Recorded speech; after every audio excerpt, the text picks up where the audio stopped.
विद्यार्थी मित्रांनो, इयत्ता 12वी भूगोलाच्या प्रकरण दुसरे लोकसंख्या भाग 2 या प्रकरणातील लोकसंख्या वयोरचना, लोकसंख्या मनोरा, लिंगरचना ज्यास आपण लिंग गुणोत्तर म्हणतो व लोकसंख्या लाभांश या 3 अत्यंत महत्त्वाच्या विभागांचा अभ्यास आपल्याला आजच्या ह्या ई कंटेंटमध्ये करायचा आहे। संकलन व सादरीकरण डॉक्टर संजय जगताप व प्राध्यापक हरिदास उबाळे। आम्ही या ठिकाणी विशेष आभार मानतो महाराष्ट्र राज्य पाठ्यपुस्तक निर्मिती व अभ्यासक्रम संशोधन मंडळ पुणे प्रथमावृत्ती 2020।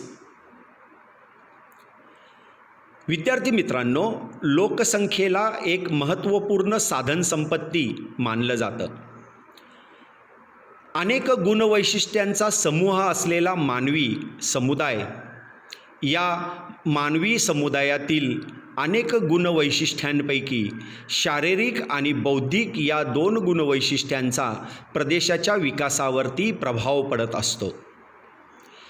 इतर संसाधनांप्रमाणे मानवी संसाधनांचा वापर कसा केला जातो यावर त्या प्रदेशाचा विकास हा निश्चितपणे आपल्याला अवलंबून असलेला दिसून येतो। या बाबींचा विचार केला असता लोकसंख्येची रचना, लिंग गुणोत्तर, साक्षरता दर इत्यादींचाही लोकसंख्या भूगोलात महत्त्वपूर्णपणे अभ्यास केला जातो। चला आज आपण सर्वात पहिल्यांदा लोकसंख्येची वयोरचना म्हणजे काय याच्याबद्दलची आपण या ठिकाणी माहिती घेऊया।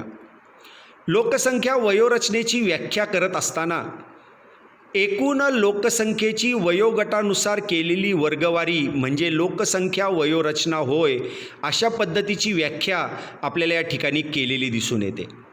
मग वयोगटानुसार केलेली वर्गवारी म्हणजे काय हे जर आपल्याला समजून घ्यायचं असेल तर या ठिकाणी बघा, पुढे एक फोटो दिलेला आहे तुम्हाला। या ठिकाणी अगदी तान्हं बाळ म्हणजे नुकतंच जन्मलेलं बाळ, त्याला आपण अर्भक असं त्या ठिकाणी म्हणतो, ते अगदी शेवटीचा जर माणसाचा फोटो जर किंवा त्या स्त्रीचा जर तुम्ही फोटो पाहिला तर काठीवरती आपल्याला तो आलेला दिसून येतो। म्हणजेच ज्या वेळेला मनुष्य समुदाय जन्मतो त्यानंतर कालानुरूप त्याच्यामध्ये वयामध्ये आपल्याला बदल घडवून आलेला दिसून येतो आणि म्हणूनच लोकसंख्येची वयोगटानुसार केलेली वर्गवारी म्हणजे लोकसंख्या वयोरचना आहे असं आपण या ठिकाणी सांगू शकतो। कोणते कोणते वयोगट आपल्याला या ठिकाणी केलेले दिसतात? या ठिकाणी बघा, एखादं बालक जन्मतं त्याला अर्भक असं म्हणलं जातं, नंतर त्याचं बालकांमध्ये रूपांतर होतं, नंतर कुमार, युवक, प्रौढ आणि सर्वात शेवटी आपल्याला वृद्ध असे या ठिकाणी वयोगटानुसार वर्गवारी आपल्याला केलेली आढळून येते। लोकसंख्येच्या वयोगटानुसार त्या ठिकाणी लोकसंख्येचा मनोरा आपल्याला तयार केलेला दिसून येतो, परंतु लोकसंख्येचा मनोरा केवळ लोकसंख्येच्या वयोरचनेनुसार तयार केला जात नाही, तर लोकसंख्येच्या वयोरचनेबरोबर लिंग वितरण दर्शवण्यासाठीही या मनोऱ्याचा वापर आपल्याला केलेला दिसून येतो। या ठिकाणी बघा, एकूण 3 वेगवेगळ्या पद्धतीचे मनोरे म्हणजे आपल्याला थोडक्यात पिरॅमिड्स या ठिकाणी दाखवलेले आहेत।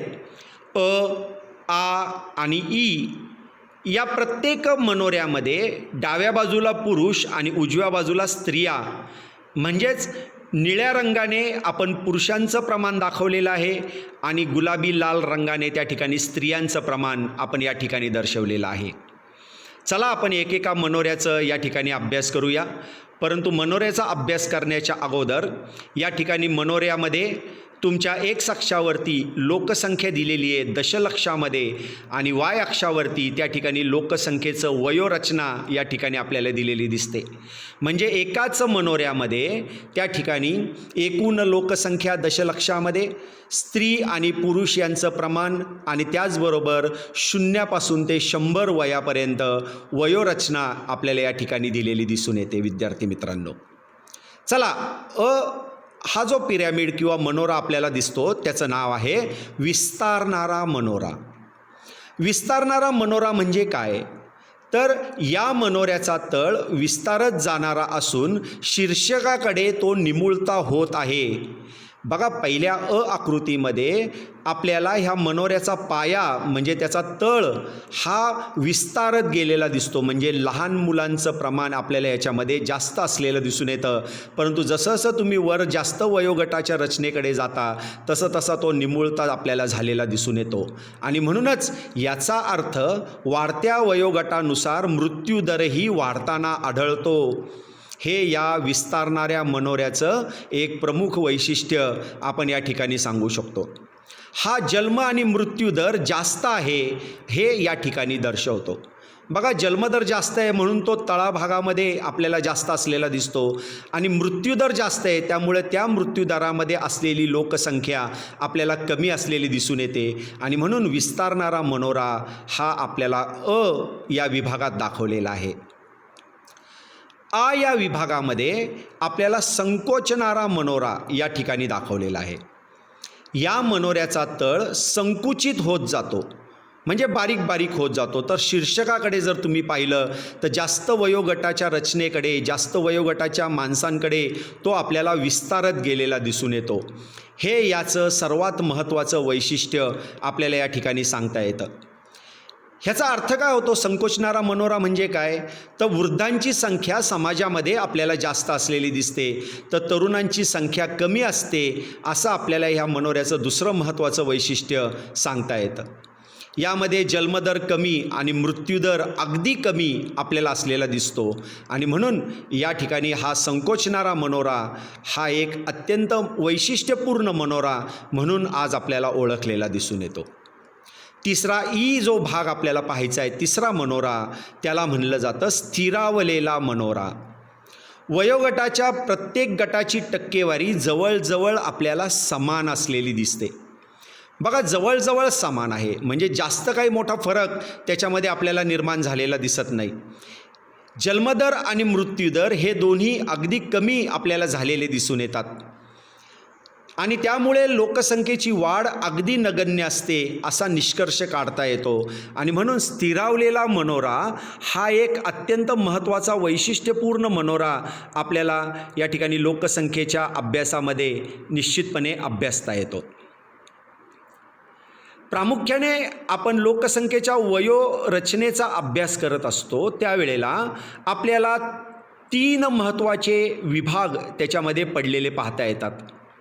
त्यातला पहिला विभाग आपल्याला पाहता येतो तो म्हणजे 0 ते 15 वयोगटातील लोकसंख्येचे प्रमाण जास्त असल्यास ते अवलंबिताचे प्रमाण जास्त असते, बाल वयोगटातील लोकांचे प्रमाण जास्त असते व देशाचा आर्थिक भार त्यामुळे वाढीस लागतो. उदाहरणार्थ, विद्यार्थी मित्रांनो, तुमचंच उदाहरण घ्या. ज्या वेळेला तुम्ही तुमचं स्वतःचं उदाहरण अभ्यास करत असता त्यावेळेला आज तुम्ही सर्वस्वी तुमच्या आईवडिलांच्या वरती आणि समाजावरती, शासनावरती आपल्याला अवलंबून असलेले दिसून येतात. तुम्ही कुठेही नोकरी करत नाही, तुम्ही कुठेही व्यवसाय करत नाही, तुम्ही कुठेही व्यापार करत नाही. त्यामुळे त्या ठिकाणी आर्थिक क्रियांमध्ये तुमचा सहभाग आपल्याला अगदी नगण्य अशा स्वरूपामध्ये आपल्याला असलेला दिसून येतो. आणि म्हणून 0 ते 15 वयोगटातील लोकसंख्येचे प्रमाण ज्या ज्या देशांमध्ये आपल्याला जास्त असलेलं दिसतं त्या त्या देशांमध्ये अवलंबत्वाचे प्रमाण आपल्याला जास्त असलेलं दिसतं आणि परिणामी देशाचा आर्थिक भार आपल्याला या ठिकाणी वाढलेला दिसतो. आणि म्हणूनच जास्त 0 ते 15 वयोगटातील मुलांच्या प्रमाणामुळे त्या देशावरती आर्थिक बोजा मोठ्या प्रमाणावरती आपल्याला वाढत गेलेला दिसून येतो. लोकसंख्येत 15 ते 59 या वयोगटातील लोकसंख्येचे प्रमाण जास्त असल्यास ते कार्यशील लोकसंख्या जास्त असल्याचे निदर्शक असते. म्हणजेच काय, तर या ठिकाणी तुम्ही दुसरा फोटो जर तुम्ही पाहिला तर या ठिकाणी अनेक स्त्री आणि पुरुष या ठिकाणी दाखवले. त्यातले कोणी डॉक्टर आहेत, कोणी कंपाऊंडर आहे, कोणी फूड इंडस्ट्रीमध्ये आहे, कोणी स्वच्छतेमध्ये आपल्याला पाहायला मिळतं, कोण इंजिनियर आहे. अशा अनेक प्रकारे वेगवेगळ्या पद्धतीचे 15 ते 59 या वयोगटातील लोक हे नेहमी आपल्याला कार्यशील असलेले दिसतात. म्हणजे ज्या ठिकाणी अर्थप्राप्ती होते अशा वेगवेगळ्या कार्यांमध्ये त्यांचा सहभाग आपल्याला मोठ्या प्रमाणात प्रमाणात असलेला दिसून येतो. त्यामुळे अर्थप्राप्ती होते, कुटुंबाला पैसा मिळतो, राहणीमानाचा दर्जा आपल्याला वाढलेला दिसून येतो. आणि याच कारणाच्यामुळे ज्या ज्या प्रदेशांमध्ये, ज्या ज्या देशांमध्ये कार्यशील लोकसंख्या जास्त असते तेथे तरुण व प्रौढ वयोगटातील लोकसंख्या हे मनुष्यबळाची विपुलता आपल्याला दर्शवलेली दिसून येते. परंतु जर तुमच्या समाजामध्ये, तुमच्या प्रदेशामध्ये, तुमच्या देशामध्ये 60 वर्ष वयापेक्षा जास्त वयोगटातील लोकसंख्या असेल तर त्यांच्यावरती देशाचा वैद्यकीय आणि आरोग्य सुविधावरती होणारा खर्च हा आपल्याला वाढणारा दिसून येतो. उदाहरणार्थ, आपल्या घरामध्ये जे आजी आजोबा असतात, ह्या आजी आजोबांच्या वैद्यकीय सुविधांवर आणि आरोग्य सुविधांवरती आपल्याला निश्चितपणे जास्त खर्च करावा लागतो. आता तुमच्या पुस्तकातील एक आकृती क्रमांक 2.1 आहे. त्यामध्ये लोकसंख्या मनोऱ्याचे 3 प्रकार जे आपण मागे अभ्यासलेले होते, विस्तारणारा मनोरा, संकोचणारा मनोरा आणि स्थिरावलेला मनोरा परत एकदा दिलेला आहे. आणि तुम्हाला काही प्रश्न या ठिकाणी विचारलेले आहेत. अ, आ, ई हे 3 लोकसंख्या मनोरे आहेत. त्यांच्या आकाराचा अभ्यास करा आणि खालील प्रश्नांची उत्तरे द्या. पहिला प्रश्न, कोणत्या मनोऱ्यात बालकांची संख्या सर्वात कमी आहे? तर आपल्याला असं सांगता येतं. तुम्ही नंतर या ठिकाणी अगदी शांतपणे या तिन्ही मनोऱ्यांचा अभ्यास करावा, परंतु मी दिलेल्या प्रश्नांचं या ठिकाणी योग्य आहे किंवा अयोग्य आहे त्याचं वर्णन करावं. कोणत्या मनोऱ्यात बालकांची संख्या सर्वात कमी आहे? तर आपल्याला असं दिसतं, स्थिरावलेला मनोरा या मनोऱ्यामध्ये बालकांची संख्या आपल्याला सर्वात कमी असलेली दिसते. प्रश्न क्रमांक 2, कोणत्या मनोऱ्यात वृद्धांची संख्या सर्वात कमी आहे? तर वृद्धांची संख्या आपल्याला विस्तारणाऱ्या मनोऱ्यामध्ये सर्वात कमी असलेली दिसते, कारण की त्या ठिकाणी मृत्यूदर आपल्याला जास्त असलेला दिसतो. आपण मागच्या भागामध्ये त्याच्याबद्दल सविस्तर माहिती घेतलेली आहे. प्रश्न क्रमांक 3, कोणता मनोरा युवा राष्ट्राचं प्रतिनिधित्व करतो? तर या ठिकाणी स्थिरावलेला मनोरा हा या ठिकाणी आपल्याला युवा राष्ट्राचं प्रतिनिधित्व करताना या ठिकाणी दिसून येतो. प्रश्न क्रमांक 4, कोणता मनोरा वैद्यकीय खर्च जास्त असणाऱ्या राष्ट्रांचं प्रतिनिधित्व करतो? तर त्याच्यामध्ये आपल्या प्रश्नाचं उत्तर आहे संकोचणारा मनोरा हा या ठिकाणी वैद्यकीय खर्च जास्त असणाऱ्या राष्ट्रांचं आपल्याला प्रतिनिधित्व करतो, कारण की 50-60 वयाच्या नंतरच्या लोकांची संख्या, मनुष्य लोकांची संख्या या ठिकाणी आपल्याला जास्त असलेली दिसते. प्रश्न क्रमांक 5, विपुल मनुष्यबळ असलेल्या राष्ट्राचे प्रतिनिधित्व कोणता मनोरा करतो? तर परत एकदा साहजिकच आहे, विपुल मनुष्यबळ असलेल्या राष्ट्राचे प्रतिनिधित्व स्थिरावलेला मनोरा आपल्याला या ठिकाणी करताना दिसतो. कोणते मनोरे विकसनशील व विकसित राष्ट्राचे प्रतिनिधित्व करतात ते सांगा. विकसनशील राष्ट्राच्या प्रतिनिधित्व करणाऱ्या मनोऱ्यामध्ये विस्तारणारा मनोरा आपल्याला या ठिकाणी असलेला दिसतो आणि विकसित राष्ट्राचं प्रतिनिधित्व करणाऱ्या मनोऱ्यामध्ये स्थिरावलेला मनोरा हे या देशांचं प्रतिनिधित्व करतात, हे आपण या ठिकाणी सांगू शकतो. तर विद्यार्थी मित्रांनो, मी दिलेल्या प्रश्नांची उत्तरं लक्षात ठेवा आणि त्या ठिकाणी तुमचं सखोल विवेचन या ठिकाणी निश्चितपणे करा. लोकसंख्येच्या अभ्यासामध्ये लिंग रचना म्हणजेच त्यास लिंग गुणोत्तर असं या ठिकाणी आपल्याला म्हणलेलं दिसून येतं.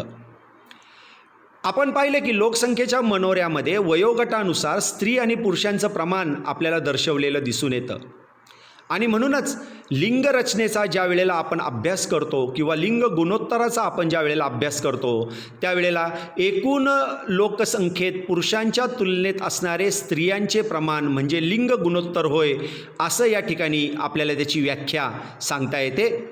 भारतामध्ये हे जे काही प्रमाण आहे ते पुढील सूत्राच्या साहाय्याने काढलं जातं. लिंग गुणोत्तर बरोबर स्त्रियांची एकूण संख्या भागिले पुरुषांची एकूण संख्या गुणिले 1000.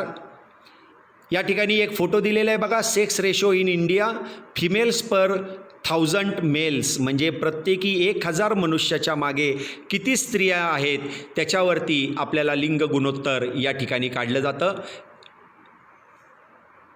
आता जगातले सर्वात जास्त लिंग गुणोत्तर कोणत्या देशात आढळतं?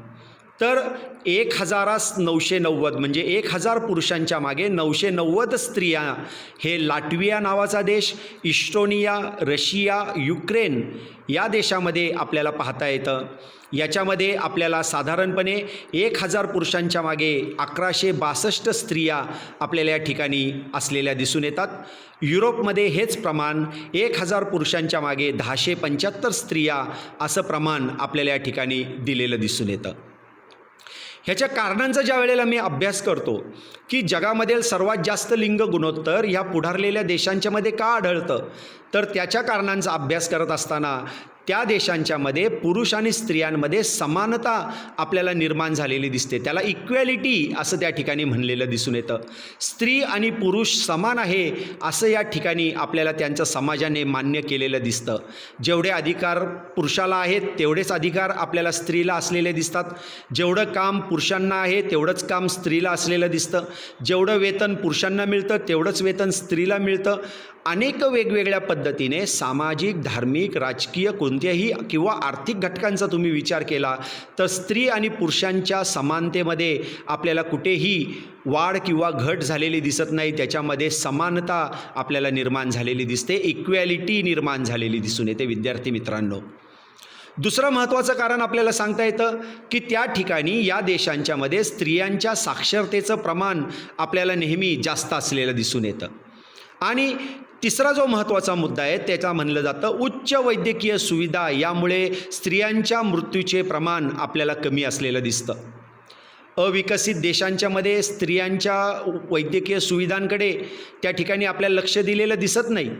या ठिकाणी स्त्रियांच्या काही जे काही वैशिष्ट्यपूर्ण अशा ज्या काही त्यांच्या जे काही वेगवेगळ्या पद्धतीचे गर्भधारणेसारखे जे काही प्रश्न निर्माण झालेले दिसतात, त्यांच्या मासिक पाळीचे प्रश्न आपल्याला निर्माण झालेले दिसतात, त्या ठिकाणी मुलं होण्याच्या वेळेस जे काही त्यांचे प्रश्न निर्माण झालेले दिसतात, अशामध्ये आपल्याला आपल्या देशांच्यामध्ये मृत्यूचं प्रमाण स्त्रियांचं जास्त असलेलं दिसतं. परंतु या पुढारलेल्या देशांच्यामध्ये उच्च वैद्यकीय सुविधा या ठिकाणी स्त्रियांना दिल्या जातात आणि म्हणून स्त्रियांच्या मृत्यूचं प्रमाण देखील आपल्याला अगदी कमी असलेलं दिसतं. सर्वात महत्त्वाचं म्हणजे या ठिकाणी बालविवाह यावरती आपल्याला कायद्याने बंदी असलेली दिसून येते. आणि पाचवा महत्त्वाचा मुद्दा या ठिकाणी पाहता येतो तो म्हणजे स्त्रियांनासुद्धा सकस आहाराचा पुरवठा आपल्याला या ठिकाणी केलेला दिसून येतो. या सगळ्या कारणांचा ज्या वेळेला मी विचार करतो त्यावेळेला मला असं जाणवतं की या सर्व कारणांच्यामुळे जगात सर्वात जास्त लिंग गुणोत्तर यावरील देशांच्यामध्ये आपल्याला निश्चितपणे आढळून येतं. जगातलं सर्वात कमी लिंग गुणोत्तर आपल्या संयुक्त अरब अमिरातीमध्ये आपल्याला पाहता येतं. किती आहे? 1000 पुरुषांच्या मागे 667 स्त्रिया, म्हणजे अतिशय कमी स्त्रियांचं प्रमाण आपल्याला या ठिकाणी या संयुक्त अरब अमिरातीमध्ये या ठिकाणी पाहता येतं. आपल्या आशिया खंडामध्ये हे प्रमाण 1000 पुरुषांच्या मागे 954 स्त्रिया, आणि भारत, भूतान, पाकिस्तान, अफगाणिस्तान, चिंग या देशांमध्ये सुद्धा लिंग गुणोत्तर आपल्याला कमी असलेलं दिसतं. आपल्या भारतामध्ये हे लिंग गुणोत्तर 1000 पुरुषांच्या मागे 919 स्त्रिया आपल्याला या ठिकाणी असलेल्या दिसतात.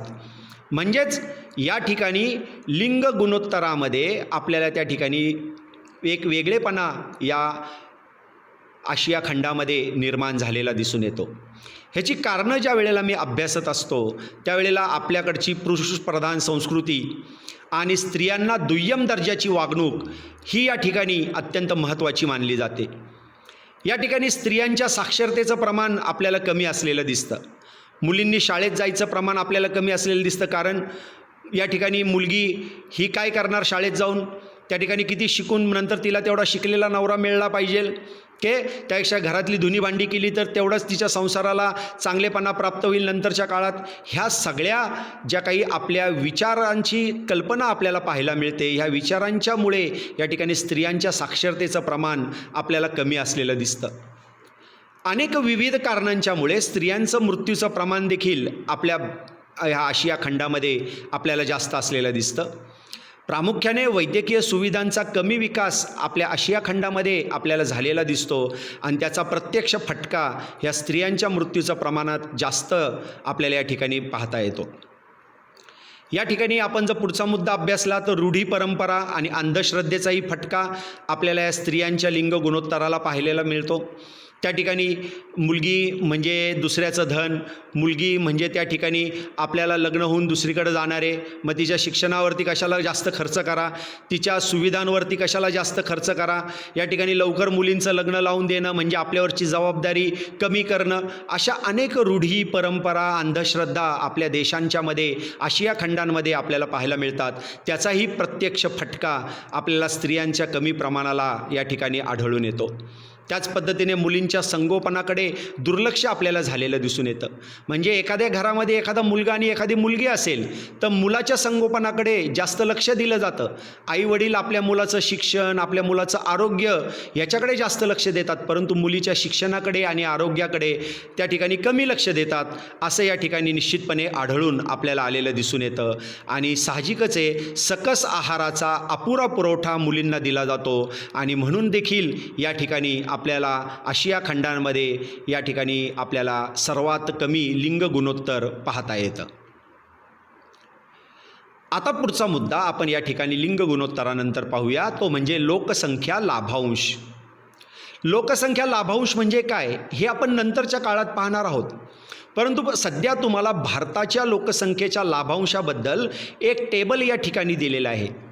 पहिल्या कॉलममध्ये तुम्हाला दशक लिहिलेलं आहे, 2001 ते 10, 11 ते 20, 21 ते 30 आणि 31 ते 40, म्हणजे भविष्यकाळातले 2 दशकं आणि भूतकाळातील 2 दशकं या ठिकाणी आपल्याला दिलेली आहेत. दुसऱ्या कॉलममध्ये लिहिलेलं आहे कार्यशील आणि अकार्यशील लोकसंख्येचे गुणोत्तर, आणि तिसऱ्या विभागामध्ये तिसऱ्या कॉलममध्ये दिलं आहे कार्यशील लोकसंख्येची टक्केवारी. तर याच्यावरती आपल्याला काही प्रश्न या ठिकाणी विचारलेले आहेत. तुम्हाला प्रश्न क्रमांक पहिला विचारला आहे, वरील तक्त्यातून कोणती माहिती मिळत आहे? तर वरील तक्त्यातून भारतातील लोकसंख्या लाभांशाचे स्वरूप आपल्याला दाखवलेलं आहे. दुसऱ्या आणि तिसऱ्या स्तंभाचा सहसंबंध काय आहे? बघा, दुसऱ्या स्तंभामध्ये कार्यशील आणि अकार्यशील लोकसंख्येचे गुणोत्तर दिलेले आहे आणि त्या ठिकाणी तिसऱ्या कॉलममध्ये कार्यशील लोकसंख्येची टक्केवारी दाखवलेली आहे. हे या पद्धतीचं दोघांच्या मधला सहसंबंध आपल्याला या ठिकाणी दर्शवलेला आहे. या सहसंबंधाचा भारताच्या अर्थव्यवस्थेवर काय परिणाम होतोय असा प्रश्न क्रमांक 3 तुम्हाला विचारलेला आहे. याचं उत्तर आहे कार्यशील लोकसंख्या वाढत असल्याने अर्थव्यवस्था सुधारत असल्याचे आपल्याला जाणवते. बघा, या ठिकाणी कार्यशील लोकसंख्येची टक्केवारी जर तुम्ही पाहिली तर आपल्याला ती 57 ते 60, 60वरनं 64.4, 64.4वरनं 63.3 म्हणजे ही आपल्याला वाढत गेलेली दिसून येते. आणि त्याचा परिणाम ज्या पद्धतीने कार्यशील लोकसंख्या वाढते त्या ठिकाणी लोकांना रोजगार प्राप्त होतो, चलन प्राप्त होतं, आर्थिक क्रियांमध्ये आपल्याला त्यांचा सहभाग आपल्याला निर्माण झालेला दिसून येतो. ह्या आर्थिक क्रिया, उद्योगधंदे, विविध प्रकारचे प्राथमिक व्यवसाय, द्वितीयक आणि तृतीयक, चतुर्थक श्रेणीच्या व्यवसायांच्यामध्ये त्यांचा कार्यशील लोकसंख्येचा प्रत्यक्ष सहभाग असल्याने आपल्या देशाची अर्थव्यवस्था सुधारत असल्याचे आपल्याला जाणवून येते. प्रश्न क्रमांक 4 तुम्हाला विचारला आहे, उपरोक्त प्रमाण पुढील दशकात कमी झाल्यास त्याचे काय परिणाम होतील? त्याचं उत्तर आहे कार्यशील लोकसंख्या कमी झाल्यास अर्थव्यवस्थेवर प्रतिकूल परिणाम होऊ शकतो. अकार्यशील लोकसंख्या कमी झाल्यास अर्थव्यवस्था आपल्याला सुधारत जाताना दिसून येते. म्हणजे थोडक्यात विद्यार्थी मित्रांनो, या प्रश्नामध्ये एक गोष्ट लक्षात ठेवा की कार्यशील आणि अकार्यशील, कार्यशील म्हणजे प्रत्यक्ष आर्थिक क्रियांमध्ये सहभाग घेणारे लोकसंख्या आणि अकार्यशील म्हणजे अवलंबित्व असणारी लोकसंख्या. अवलंबित्व असणारी लोकसंख्या जर वाढली तर त्याचा भार आणि ताण त्या देशाच्या अर्थव्यवस्थेवरती जाणवतो आणि म्हणून त्या ठिकाणी अर्थव्यवस्था आपल्याला डबघाईला आलेली दिसते किंवा अर्थव्यवस्था ही कमी प्रमाणात असलेली दिसून येते. परंतु कार्यशील लोकसंख्या ज्या ठिकाणी जास्त असते त्या ठिकाणी आपल्याला मोठ्या प्रमाणावरती अर्थव्यवस्थेला चालना या ठिकाणी मिळालेली दिसते. लोकसंख्या लाभांशाची व्याख्या करत असताना एखाद्या देशाच्या वयोरचनेत होणाऱ्या बदलामुळे त्याच्या अर्थव्यवस्थेत झालेली वाढ म्हणजे लोकसंख्या लाभांश होय, अशी आपण त्याची व्याख्या या ठिकाणी करू शकतो. उदाहरणार्थ, एखादा व्यापाऱ्याने एखाद्या व्यापारामध्ये त्या ठिकाणी 1,000 रुपये गुंतवलेत आणि त्या ठिकाणी त्याला 1,500 रुपये जर त्यापासून मिळाले, तर त्या ठिकाणी त्याला नफा किती झाला? 500 रुपये आपल्याला नफा झालेला दिसून येतो. आणि हा नफा त्या ठिकाणी आपल्याला त्या व्यापाऱ्याला प्राप्त झालेला दिसतो. बँकेचं तुम्ही उदाहरण घेतलं तर एखाद्या बँकेने 1,00,000 रुपयाचा जर व्यवसाय केला आणि त्याच्यावरती जर त्याला संपूर्ण जर भाग भांडवल धरून त्याला 1,50,000 रुपये मिळाले, म्हणजे किती रुपये नफा मिळाला? तर 50,000 रुपये नफा मिळाला. हे 50,000 रुपये त्या ठिकाणी आपल्या भागधारकांना वाटला जातो. त्याला आपण डिव्हिडंड असं त्या ठिकाणी म्हणतो. लोकसंख्या लाभांश म्हणजेच या ठिकाणी डिव्हिडंड असं आपण या ठिकाणी थोडक्यात सांगू शकतो. लाभांश म्हणजे भागधारकांना प्राप्त झालेल्या नफ्यातील लाभ होय. देशात कार्यशील व अवलंबित लोकसंख्या असते, हे आपल्याला सगळ्यांनाच माहिती आहे. कोणताही देश नुसत्याच कार्यशील लोकसंख्येवर चालत नाही आणि कोणताही देश नुसत्याच अवलंबित्व असणाऱ्या लोकसंख्येवर चालत नाही. तर त्या प्रत्येक देशांमध्ये कार्यशील आणि अवलंबित लोकसंख्या निश्चितपणे आपल्याला असलेली दिसून येते. आणि म्हणूनच कार्यशील व अवलंबित लोकसंख्येच्या गुणोत्तरावरून देश आर्थिकदृष्ट्या किती क्रियाशील आहे हे आपल्याला या ठिकाणी ठरवता येते. आणि म्हणूनच त्या ठिकाणी आपण निश्चितपणे लक्षात घेऊ शकतो की ज्या देशांच्यामध्ये बालकांचे आणि वृद्ध व्यक्तींचे प्रमाण म्हणजे अवलंबित लोकसंख्येचे प्रमाण जास्त आहे, तो देश आर्थिकदृष्ट्या कमकुवत असलेला दिसतो. परंतु ज्या देशामध्ये कार्यशील लोकसंख्येचे प्रमाण आपल्याला जास्त असलेले दिसते, तो देश आर्थिक विभागामध्ये आपल्याला अग्रेसर या ठिकाणी असलेला दिसून येतो. प्रामुख्याने लोकसंख्या लाभांशाचा हा बदल जन्मदर आणि मृत्यूदर कमी झाल्याने आपल्याला निश्चितपणे जाणवून येतो. जन्माचे प्रमाण कमी झाल्याने अवलंबित्व लोकसंख्या आपल्याला कमी झालेली दिसून येते. आणि ही लोकसंख्या कुणाच्या मार्गाने कमी होते? तर कार्यशील लोकसंख्येच्या तुलनेमध्ये आपल्याला कमी असलेली दिसते. परिणामी त्या ठिकाणी मिळणाऱ्या लाभांशाचे प्रमाण आपल्याला वाढलेले दिसून येते. जेव्हा एखाद्या देशाची लोकसंख्या एका टप्प्यातून दुसऱ्या टप्प्यात संक्रमित होते, तेव्हा त्याच्या जन्मदरात आणि मृत्यूदरात बदल होतो. बघा, आपण हे लोकसंख्या संक्रमण सिद्धांतामध्ये आपण पाहिलेलं आहे की जास्तीत जास्त जन्मदर आणि मृत्यूदरानंतर आपल्याला 5व्या या घटकामध्ये कमी जन्मदर आणि जास्त मृत्यूदरापर्यंत लोकसंख्येमध्ये संक्रमण आपल्याला झालेलं दिसतं. त्याचाच संदर्भ आपल्याला लोकसंख्या लाभांशाशी सुद्धा निश्चितपणे लावता येतो. कमी जन्मदरामुळे अवलंबित लोकसंख्या कार्यशील लोकसंख्येपेक्षा कमी होते व त्याचा आर्थिक फायदा लाभांशाच्या स्वरूपात आपल्या सर्वांनाच या ठिकाणी आपल्याला होत असलेला दिसून येतो. आता काय काय फायदे आहेत लोकसंख्या लाभांशाचे? तर लोकसंख्या लाभांशामुळे शिक्षण, आरोग्य, संशोधन इत्यादी क्षेत्रात योग्य अंमलबजावणी शासन करत असल्यास त्यावर लोकसंख्या लाभांश आपल्याला अवलंबून असलेला दिसून येतो. लोकसंख्या लाभांश शैक्षणिक पातळी, रोजगार, गर्भधारणेची वारंवारता, आरोग्यविषयक योजना, निवृत्ती वेतक विषयक धोरणे, आर्थिक धोरणे यावरती आपल्याला निश्चितपणे अवलंबून असलेले दिसून येतात. आणि म्हणूनच ज्या वेळेला तुम्ही ह्या सगळ्या धोरणांचा किंवा या सगळ्या घटकांचा अभ्यास करता, त्यावेळेला आपल्याला लोकसंख्या लाभांश हा या विविध धोरणांवरती, त्या ठिकाणी योजनांवरती आपल्याला अवलंबून असलेला दिसून येतो. मग एखाद्या देशात हा लाभांश मिळतो किंवा नाही हे कशा प्रकारे आपल्या लक्षात येते? तर बघा, या ठिकाणी वैयक्तिक बचत वाढते व ती अर्थव्यवस्थेस चालना देऊ शकते. उदाहरणार्थ, एखाद्या घरामध्ये जर त्या ठिकाणी जर 4 मुलं आहेत, तर 4 मुलांच्या शिक्षणावरती आणि आरोग्यावरती होणारा खर्च, आणि जर एखाद्या घरामध्ये एकच मुलगा आहे तर त्याच्या शिक्षणावरती आणि आरोग्यावरती होणारा खर्च हा समान असू शकतो का? नाही. ज्या घरामध्ये 4 मुलं आहेत किंवा ज्या घरामध्ये एक मुलगा आहे, तर 4 मुलं असणाऱ्या घरातील जो काही आर्थिक खर्च आपल्याला वाढलेला दिसतो, तो एक मुलगा असलेल्या घरामध्ये तोच आपल्याला बचतीचा मार्ग निर्माण झालेला दिसतो. त्या कुटुंबाची वैयक्तिक बचत आपल्याला वाढलेली दिसून येते. आणि मग ज्या वेळेला अशा पद्धतीची वैयक्तिक बचत वाढते, त्यावेळेला ती अर्थव्यवस्थेला आपल्याला चालना देते असं सांगता येतं. मुलांची संख्या कमी असल्याने पालक शिक्षणाकडे लक्ष देतात व अशा प्रकारे कुशल मानवी भांडवल आपल्याला तयार झालेलं दिसतं. बघा, आपण या ठिकाणी मानवी साधन संपदा यांचा ज्या वेळेला विचार करतो त्यावेळेला मानवी साधन संपदेमध्ये कुशल आणि अकुशल असे दोन घटक आपल्याला पाहायला मिळतात.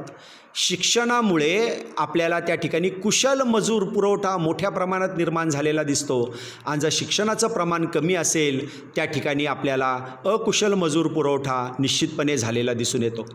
मगाचंच तुम्ही उदाहरण घ्या, जर एखाद्या घरात 4 मुलं आहेत तर त्या 4 मुलांच्या शिक्षणाचा खर्च कमी करण्याकरता त्यांना कुठल्याही पद्धतीचं शिक्षण दिलं तरी चालू शकतं. परंतु ज्या वेळेला एखाद्या घरामध्ये एकच मुलगा आहे तर त्या ठिकाणी त्याचे आईवडील त्या मुलाच्या शिक्षणावरती जास्त खर्च करू शकतात. त्या ठिकाणचे जे आईवडील आहेत ते त्या मुलाच्या शिक्षणाकडे जास्त लक्ष देऊ शकतात आणि ज्या वेळेला तो मुलगा जास्त शिकतो त्यावेळेला कुशल मानवी भांडवल त्या मुलाच्या माध्यमातून आपल्याला तयार झालेलं दिसतं. अशा पद्धतीने त्या ठिकाणी आपल्याला हा लोकसंख्या लाभांश त्या देशाला किंवा प्रदेशाला मिळालेला दिसून येतो. ज्या देशांच्यामध्ये महिलांच्या शिक्षणाचं प्रमाण आपल्याला जास्त असलेलं दिसतं त्या ठिकाणी महिलासुद्धा कार्यकारी गटांमध्ये आपल्याला सहभाग घेताना दिसतात आणि आर्थिकदृष्ट्या सक्षम होतात. आणि म्हणूनच पुरुष आणि स्त्रिया ज्या वेळेला हातात हात घालून त्या ठिकाणी आपल्या आर्थिक क्रियांच्यामध्ये आपल्याला सक्षम झालेल्या दिसून येतात त्यावेळेला देशाच्या आर्थिक विकासाला आपल्याला निश्चितपणे हातभार लागलेला आहे असं आपण त्या ठिकाणी सांगू शकतो. आणि सगळ्यात शेवटचा म्हणजे अवलंबित्व लोकसंख्या कमी झाल्याने दरडोई उत्पन्नामध्ये आपल्याला निश्चितपणे वाढ झालेली दिसते. अशा पद्धतीने आजचा हा ई कंटेंटचा भाग आज आपण या ठिकाणी पूर्ण केलेला आहे. विद्यार्थी मित्रांनो, पुढच्या ई कंटेंटच्या भागामध्ये आपण लोकसंख्या भाग 2 या प्रकरणातील पुढचा महत्त्वाचा मुद्दा घेऊन येत आहे. थँक्यू.